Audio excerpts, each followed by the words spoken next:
Hey Pokemon Masters, Burkeeper Toby here, and as you'll immediately notice, I'm in a different setting right now. I am actually on a green screen, but where? In my own room. This is a collapsible green screen. Check out how cool this is. And it was given to me by Elgato.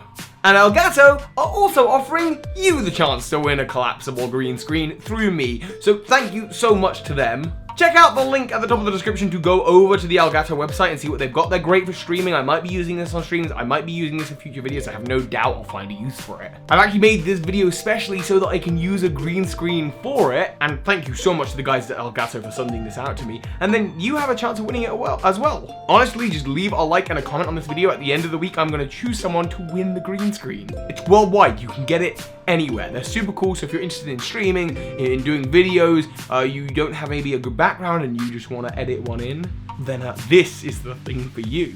And thank you so much again to Elgato. And for this video, I want to talk about all of my shiny Pokemon. Because I know there's a lot of people out there who are shiny hunters, who are collectors, who love getting shiny Pokemon. I myself am not a shiny hunter. I actually much prefer the joy of the one every 5 years that I actually get to encounter. Or when someone is willing to trade me a shiny Pokemon because it's a sign of friendship or whatever else. That stuff means a lot to me, so I only have a small handful of shiny Pokemon. And I wanted to tell you about my stories of each of them. Now, right off the bat, I'm going to throw out there all the event shiny Pokemon that I've ever gotten given. From events, I've had a shiny Tapu Koko, at least 3 different Beldum that I've had as Beldum, Metang, and Metagross.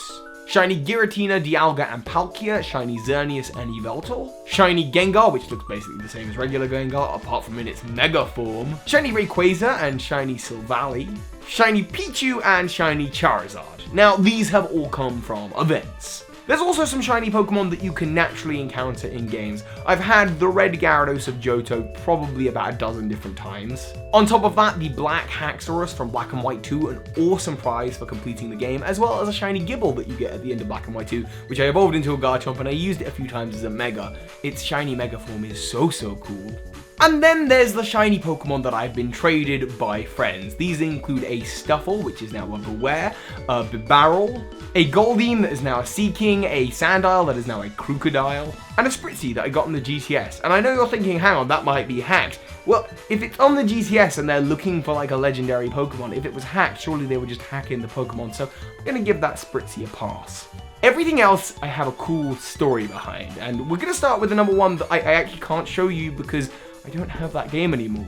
And that is a story some of you might know, of the Golden Caterpie. My first shiny Pokemon other than probably a red Gyarados in Pokemon Crystal, I was searching through Azalea Forest looking for Celebi. Seriously, you know, you're a kid, you don't really know what you can get in the Pokemon games, and there must be something about that shrine. And I had recently uncovered all of the ruins of Alph puzzles and completed them all by myself. And then in Azalea Forest, I found the Golden Caterpie. A shiny Caterpie, which I immediately evolved up into a Butterfree. I took it back to the ruins of Alph thinking I'm onto something here. This is how I unlock Celebi. I found the Golden Caterpie. I didn't know what a shiny Pokemon was. And I took it there and I couldn't, of course, find anything because there's nothing to find. But I did write into Pokemon World magazine saying, hey, I found the Golden Caterpie. Also, someone drew really nice artwork of me and the Golden Caterpie last time I told this story. It was really cool. Gotta show that off. Anyway, that was my first genuinely encountered shiny Pokemon. Now that was back in Pokemon Crystal in the year 2000. It wasn't then until Ruby and Sapphire came out that I finally got a trade with someone. This trade was for a shiny Aron. I don't think they knew what they had. It was an Aron with red eyes. And I evolved it up into an Aggron. I have a feeling I actually then deleted that save file, but somehow I still have a shiny Aggron. But I'm pretty sure it's not the same one, so I honestly have no idea where the shiny Aggron came from. Yeah, not really a cool story behind that, just a mystery. After that, it wasn't until the Black and White 2 days that I got my next genuine shiny, a Trubbish. And let me tell you, when you don't encounter shiny Pokemon very often, I mean, literally there's like a 10-year gap in there, and the next one you encounter is a shiny Trubbish, you're kind of like cursing the Poké Gods. Why Arceus? Why Helix? Why would you do this to me? But it's actually through this shiny Trubbish I came to love and appreciate Trubbish. It's now one of my favorite Pokemon. I think it's one of the cutest Pokemon there is. Seriously. And I now, of course, have a shiny Garbodor. Anyway, Black and White 2 was when I began to explore the world of competitive play.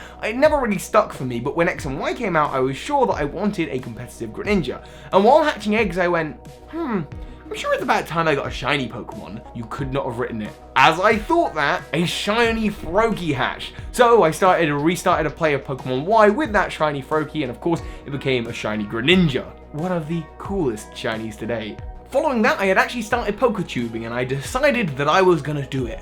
I was going to do a full odds shiny hunt. I would start a Mega Ruby and Alpha Sapphire with a shiny Mudkip. I had a completed copy of the game and I had that copy of the game. After a couple hundred resets, I just, no, this isn't for me. I do not have the patience for this. And so I did some more egg hatching in Oras with Masuda method, and I actually got the shiny Mudkip within like a box of eggs. So that of course is now a shiny Swampert. Next up, in Ultra Sun and Ultra Moon, everyone was catching shinies left, right and center due to the Ultra Wormholes, and I was going in them like crazy, resetting my games and having absolutely no luck. I have to this day only caught one shiny in the Ultra Wormholes, which is an Altaria, which I believe is a good nature for competitive.